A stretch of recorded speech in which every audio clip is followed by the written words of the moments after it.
I was to do a mystical reading of that opening verse, right, then we would say that the Divrei Qohelet, who is Melech B'Yerushalayim, is some linking between Tiferet and Malchut that is being revealed through the words of Qohelet. In other words, these are the gradations, but I don't know we have any of that.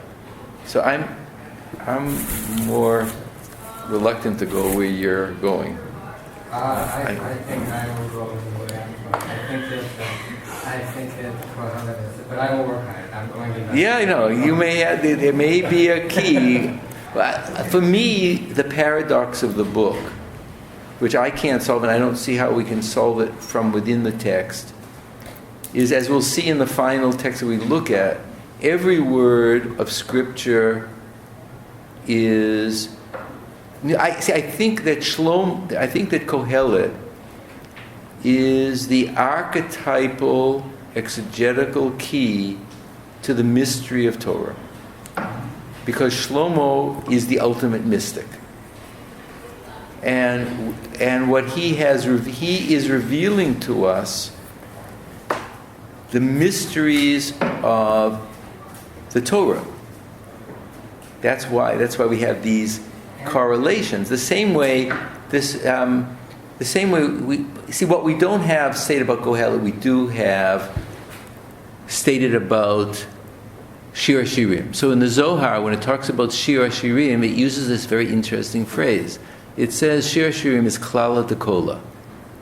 Klala Dekola means that every word in Shir HaShirim contains mystical secrets of the Torah, because the two can be brought back together. I think at some level that's what's going on with Qohelet, but they don't use that language. So all that we can really say, I think, is that Shlomo is the most supernal, the greatest example of mystical apprehension. And he is revealing to us in his language the mysteries of the universe that he has perceived through his mystical understanding. Namely, he's gone. Notice how they've actually said what he's done, right? He's gone inward to the inner structure of his own names. But the inner structure of his own names have a correlate with the very structure of his throne world, the universe, and the supernal universe. So by going into his own being, he has tapped through his own names structures which are tied to the cosmic or the supernal universe, the ultimate level of which is Qohelet, that ingathering moment. And he has revealed in our book these mysteries. They have different ways of being described in the Torah literature. But he is making some correlations through these teachings. Some of the people, like Rabbi Chia, Rabbi Yossi, are giving us some hints on the basis of these petichta, these proems of interpretation. Beyond that, I have no idea what's going on. Oh, I was just going to add, what little Zohar I know, I recall one passage in which Song of Songs, Proverbs, and Qohelet are associated with these Sparot. But I can't remember if it's get to. We're going to see the last text that I dealt with will talk about, in other words, Qohelet is linked to Din. Shir HaShirim is linked to Chesed, and Mishlei is linked to Rachamim, which would be Tiferet. Well, they actually say that. So those three books become archetypal prisms of those dimensions. But then they go on to say that when Yemei Havli, it's an interpretation of Yemei, all these things I saw be Yemei Havli. When I understood the different ways that the breaths could come, if it draws everything from the hevel or the breath of chesed, certain things are the result. Namely, there's an extension of divine grace. If it comes from din, there is a certain kind of judgment in the world. So this streaming notion of Hevel are also the 7 levels of the 7 lower sefirot, which can also be overmapped with these 3 books of Shlomo, because he then threw 3 books to see the unflowing of Hevel through 3 different prisms. But we're only getting fragments of this truth. So you're absolutely right. That's all I don't understand any of this. So I understand that. all right. So then we're all good. We're all good. Yeah. Yeah. Going down a slightly different avenue to the question. Yeah. In the Midrash Rabbah, it also picks up Qohelet on the fact that there's 7 Havalim, where the Shulchan Aruch says, why 7? It's like someone takes 7 pots, one on top of the other, and you kind of diffuse and refine the steam of mark it down to the top. There's none in that. So I'm curious, isn't Zohar exploiting rabbinic exegesis? Not in this particular case, but there is a place where he says Hakol Havel, everything is Havel except, for example, Teshuvah and one other aspect. That one, the one you're dealing with, is really to define the word Hevel.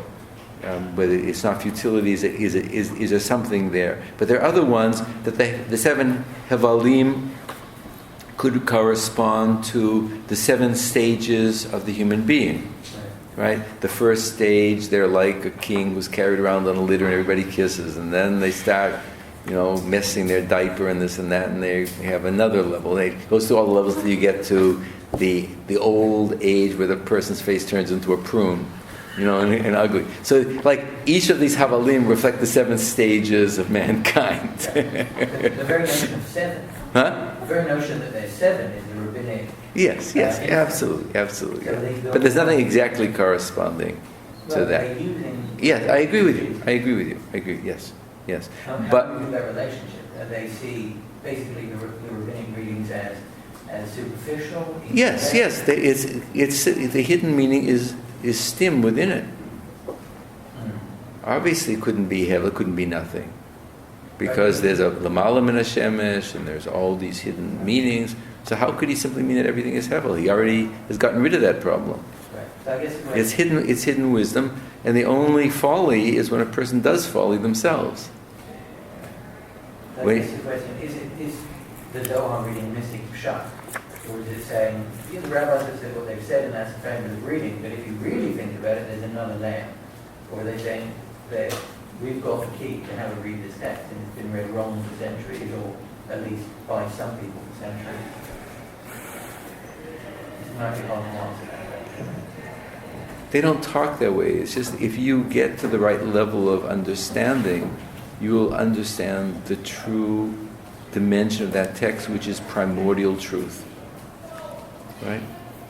He's revealing primordial truth. Why he uses the word Hevel is because he wants to see this as an unflowing of breath and speech.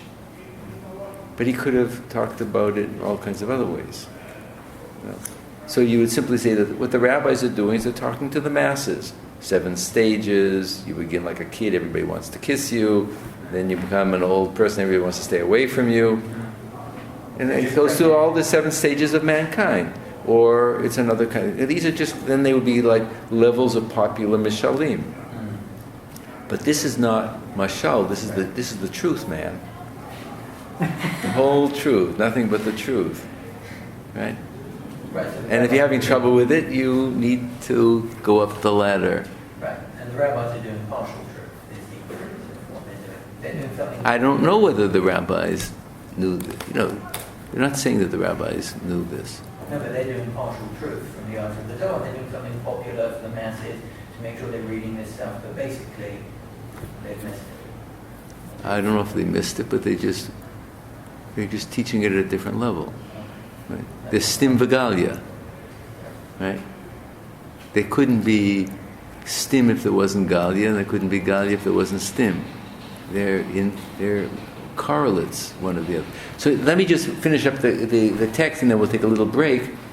So the issue that you can see in your text So what could Shlomo have meant? This was our opening problem. Is min a comparative, right? So how could wisdom be greater than folly? Every dope would understand that. But now we see that Shlomo understood the deep structure of being, right? So why would he say something so foolish? Obviously, he didn't say something as foolish as that. And then you have this remarkable. Look at that final paragraph. It is incumbent upon a person who studies wisdom to study some foolishness and know it. Let's get what they said. Let me just find the text in the. I lost my place,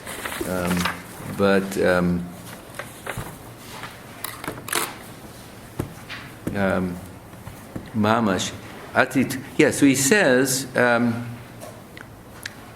Ati to'elta lechachma.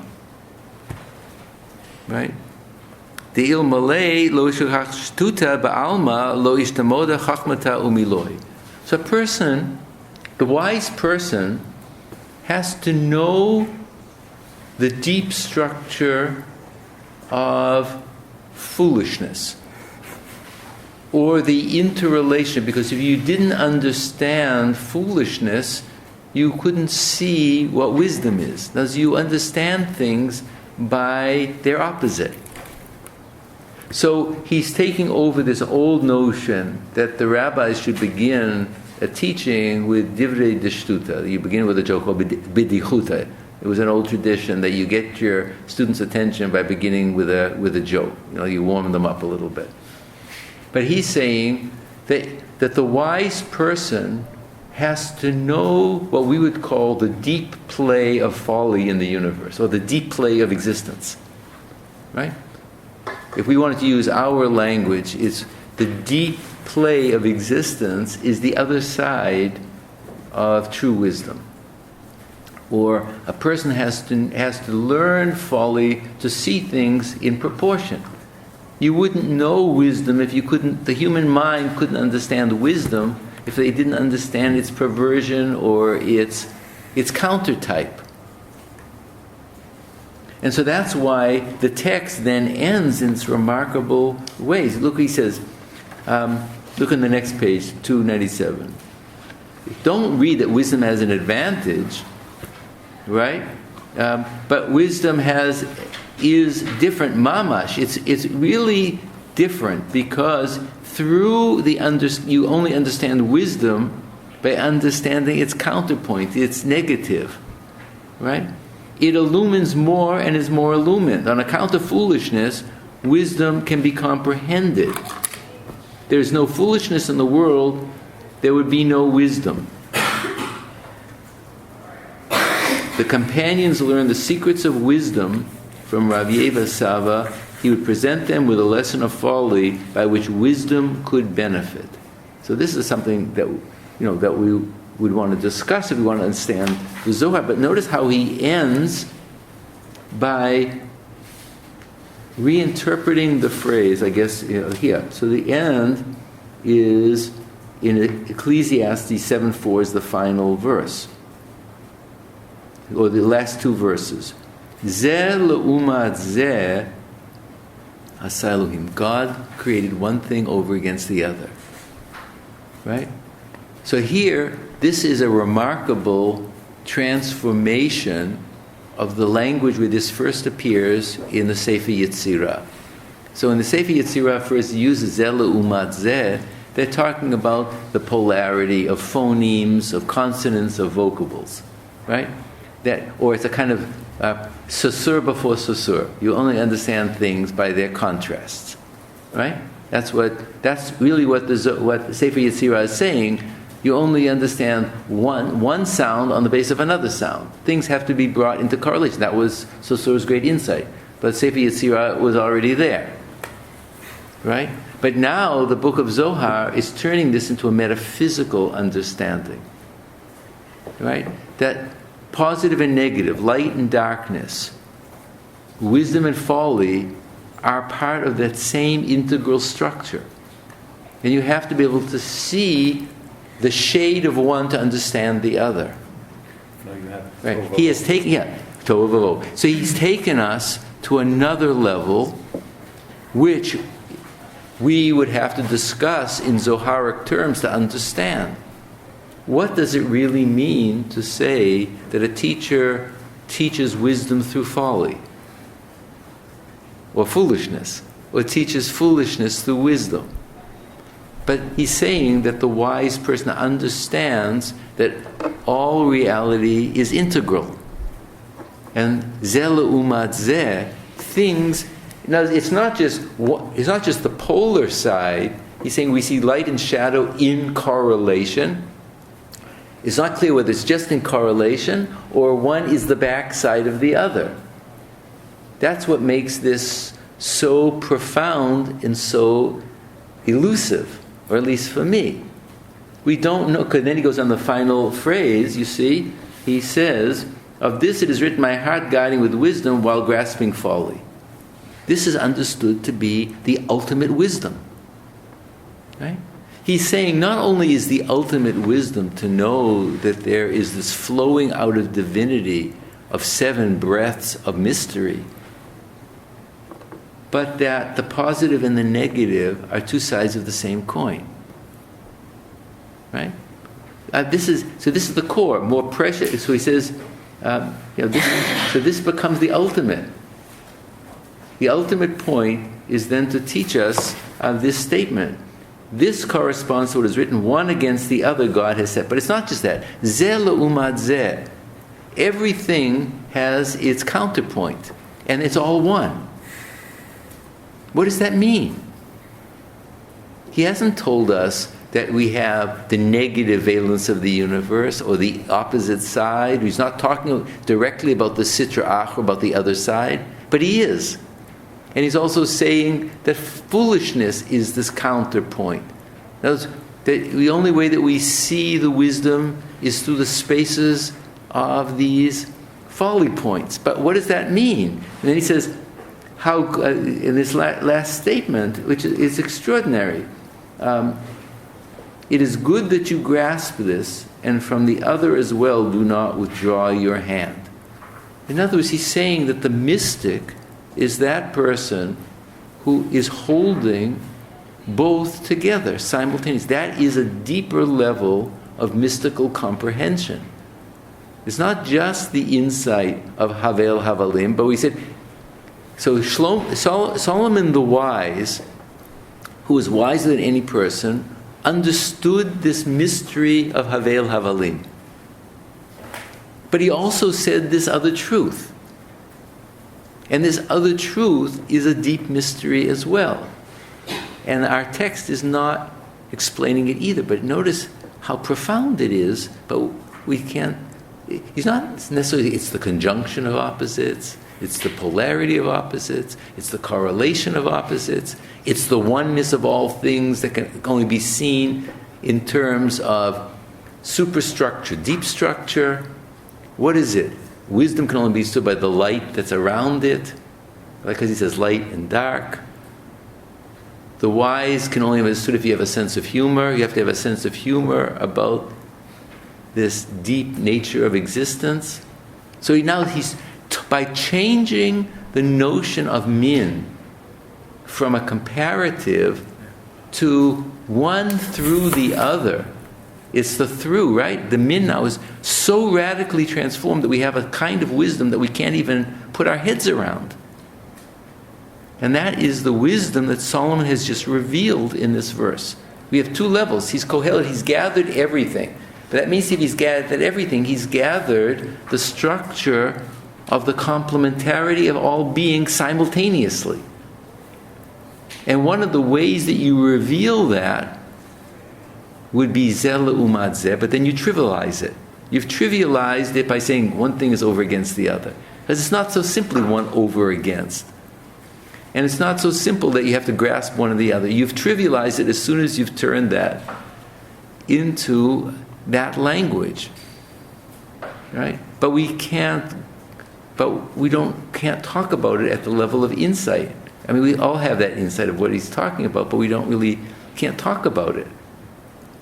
Particularly this remarkable statement that to know the seriousness, and if I were to be understanding this, maybe perhaps it's influenced by my friend Liebes and the humor in the Zohar, but I would probably say that at one level they're saying that if you can't understand that all of these mystical insights are really predicated on the humor of your imagination, you haven't even begun. Right? It's true and it's hilarious. Well, it's not hilarious, but it's true, and you have to understand that you're just doing this as a game of your spiritual imagination. If you can put those two things together, you're somewhere there. Right? That's somewhat what he's saying. Otherwise, he's not making any sense.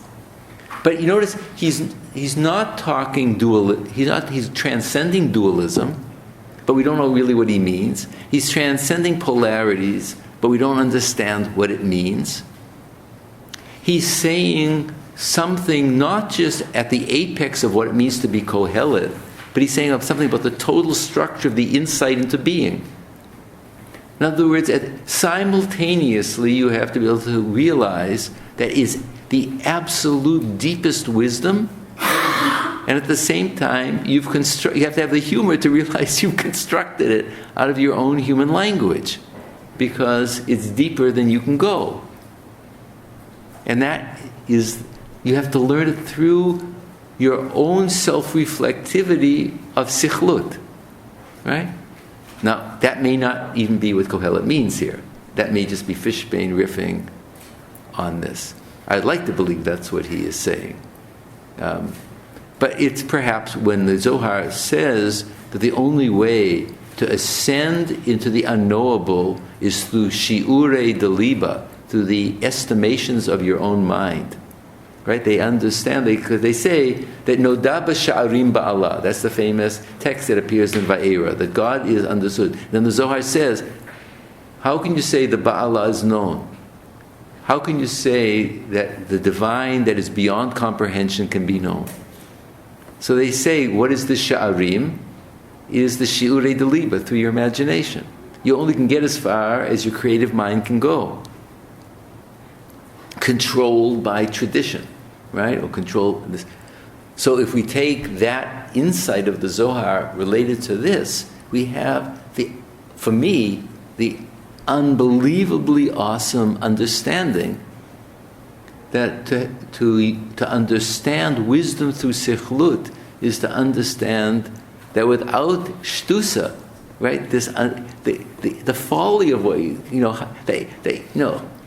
not even getting close. You're not even close when you think you are talking this deepest wisdom. And Shlomo understood that, right? He revealed that it's all Havel, but he also understood that he's not, it's the other side of it is to realize that of the sichlut, but how do you convey that? So I don't know what he's saying, but you can see that the Zohar is telling you something astonishing about the community of their interpreters. To have given you this conclusion, not just the standard, everything is Havel, which is all 7 gradations, but that you can only understand one in and through the other, that it's not min, comparative, but it's simultaneous. They are giving us a hint of their astonishing mystical insight that they've had, and they're giving us 2 verses to prove it, but if you read those verses literally, you still don't get it, right? So I think this is an unbelievable revelation of their deepest insight, understood through Solomon. You have to hold both simultaneously. But what does it mean? Right? He hasn't said that it's good and evil, or there's a counter world of the Sitra Achra. He didn't say that in this text. Right? And he's saying more than you can only know light by shadow and shadow by light. He's calling it sichlut. So what is the deep ground of foolishness that is the core of any wisdom?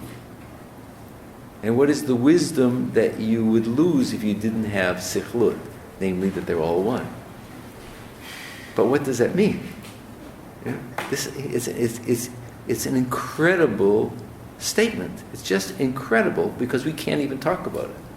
No, I was going to say that in Qohelet itself, in the beginning of the second chapter, there's a similar idea that is a little bit more explicit, I think, that he is deliberately he decides to drink and to learn from folly to gain some wisdom, and there's an explicit enunciation that I sodden my heart to give myself into wine, yet acquainting my heart with wisdom, and to lay hold on folly, so I might see what was that good for the sons of men.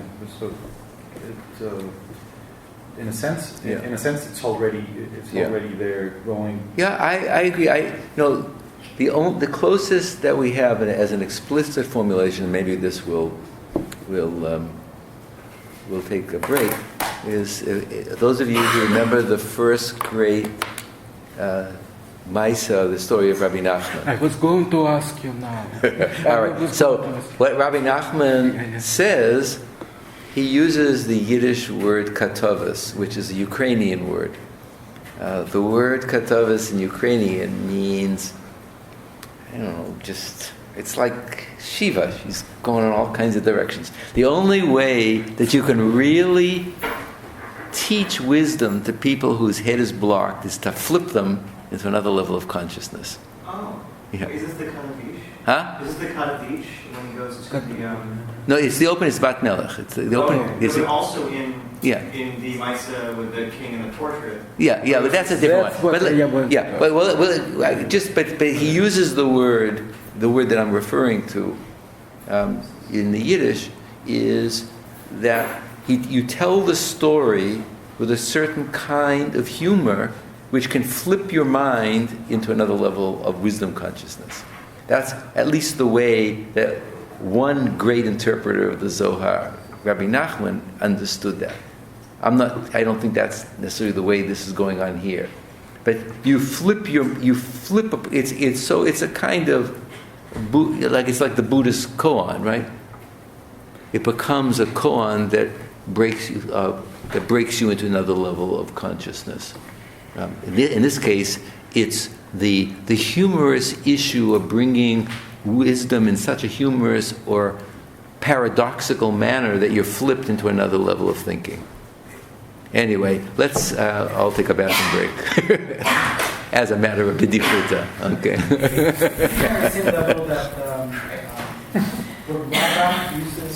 Huh? Yeah, it's bedichuta. Yeah, mile de bedichuta. Yeah, but that's, you sort of begin. Well, that's really to open your head so you listen. You're falling asleep. I wanted to ask, not only about Katovas, but the second thing, also the person who makes all the jokes of the country, is apparently standing in the place of Holy of Holiness, he's somehow related to the temple, he's somehow inside the Kodesh of Kodashim. How do you understand that? Yeah, I think he's working with this notion that it's through that language of paradox that you get to another level of wisdom. But I think that's simply his. No, that's Zohar. Yeah. I'm not sure. Yeah, I'm not sure. I mean, I think they've absorbed this teaching and they're trying to deal with it in their own way. I'm not sure what the Zohar really means, but this is at least what he's. My question is what Rabbi Nachman. It's an amazing. This you said. It's amazing. Yeah. This you said. My question is what Rabbi Nachman thinks. I don't know. We should study. If you find time for that, I would be. Yeah. Do you have time for that? Which one is it? It's the one of the. Mimela Hana. Melech Hanoi. So maybe why don't you look? Maybe we'll bring it up next time at the end of the class. I'll go back over it. I don't. But I think he absorbed all this in his own way. But Rabbi Nachman, There is something amazing about jokes in this right? particular Yeah, absolutely, story. absolutely. It's very amazing. It's There are jokes going around the country. the clown, and the pious person are the same person. Yeah, I mean, it's slippery. I